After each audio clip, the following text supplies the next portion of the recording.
শ্রীমদ্ ভগবদ গীতা গীতা পঞ্চম অধ্যায় কর্মসন্ন্যাস যোগ শ্লোক সংখ্যা 11তম। এই শ্লোকের সম্পূর্ণ বিস্তারিত ব্যাখ্যা। কায়েন মনসা বুদ্ধা কেবলৈরিন্দ্রিয়ৈরপি যোগিনঃ কর্ম কুর্বন্তি সঙ্গং ত্যক্ত্বাত্মশুদ্ধয়ে। আত্মশুদ্ধির জন্য যোগীরা কর্মফলের আসক্তি ত্যাগ করে দেহ, মন, বুদ্ধি এমনকি ইন্দ্রিয়ের দ্বারাও কর্ম করেন। যোগীরা বোঝেন যে সুখের সন্ধানে পার্থিব বাসনা অনুসরণ করা মরুভূমিতে জলের জন্য হরিণের তৃষ্ণার মতো জলের সন্ধান করা। এই সত্যটা জেনে যোগীগণ তাদের ব্যক্তিগত আকাঙ্ক্ষা পরিত্যাগ করেন এবং তাদের সমস্ত কাজ ঈশ্বরের সন্তুষ্টির জন্য করে থাকেন। ভোক্তারং যোগ্য তপসাম, অর্থাৎ যিনি একাই সকল কর্মের চূড়ান্ত ভোক্তা। এই শ্লোকে শ্রীকৃষ্ণ এক নূতন শৈলীতে সমর্পণ ভাব প্রকাশ করেছেন। তিনি বলেন যে একজন সিদ্ধ যোগী বিবেক শুদ্ধির জন্য কাজ করে থাকেন। তাহলে কাজগুলো কিভাবে ঈশ্বরের কাছে উৎসর্গ হয়ে যায়? বাস্তবে ঈশ্বর আমাদের কাছ থেকে কিছু আশা করেন না। তিনিই চূড়ান্ত সত্য এবং নিজের মধ্যে সম্পূর্ণ ও সিদ্ধ। আমরা অতি ক্ষুদ্র পরমাণু আত্মা সর্বশক্তিমান ঈশ্বরের কাছে কি নিবেদন করতে পারি যা ঈশ্বরের কাছে নেই?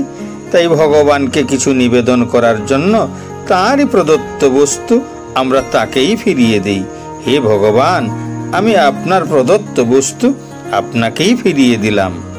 একই মত প্রকাশে সাধক যমুনাচার্য বলেছেন, হে ভগবান বিষ্ণু, লক্ষ্মীপতি, হে গোলকাধিপতি, আমি যখন অজ্ঞ ছিলাম তখন ভেবেছিলাম আপনাকে অনেক দ্রব্য দিয়ে আমি খুশি হতে পারবো, কিন্তু এখন আমি জ্ঞান অর্জন করে বুঝতে পারছি যে আমার কাছে যা আছে তার সবটাই আগে থেকে আপনার কাছে রয়েছে।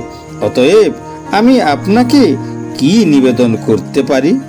তবুও একটি কর্ম যা ঈশ্বরের হাতে নেই তা আমার হাতে রয়েছে, তা হলো আমার স্ববিবেক, অর্থাৎ আমার মন ও বুদ্ধিকে শুদ্ধ করা।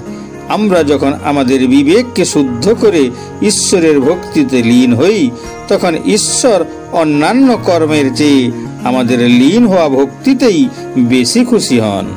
এটি জেনে যোগীরা তাদের স্বার্থের পরিবর্তে ঈশ্বরের সুখের জন্য তাদের বিবেককে তাদের চূড়ান্ত লক্ষ্য হিসাবে শুদ্ধ করে।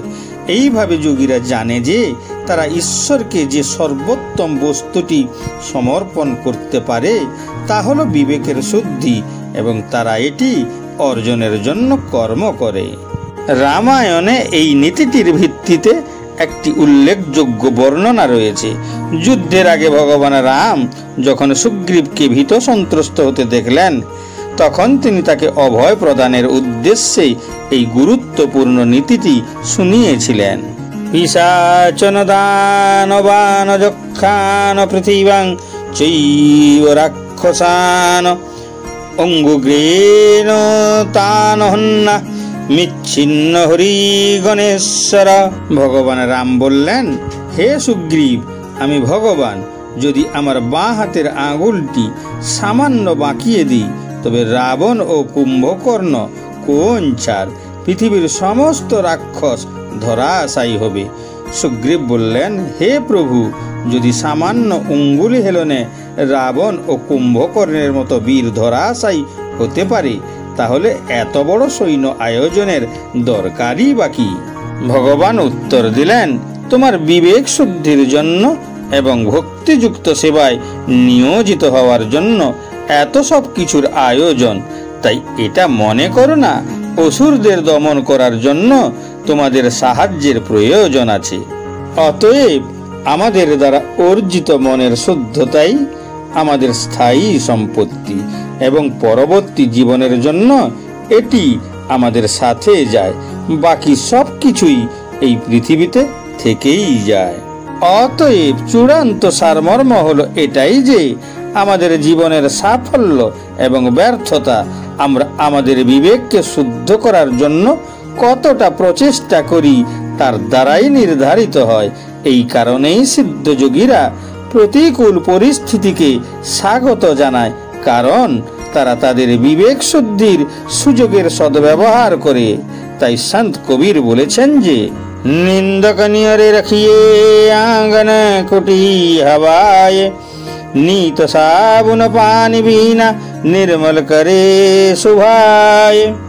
যদি তুমি তোমার মনকে দ্রুত শুদ্ধ করতে চাও তাহলে একজন সমালোচকের সান্নিধ্যে থাকো। যখন তুমি তার নিন্দার কথা সহ্য করবে তখন তোমার মন জল ও সাবান ছাড়াই পবিত্র হয়ে যাবে।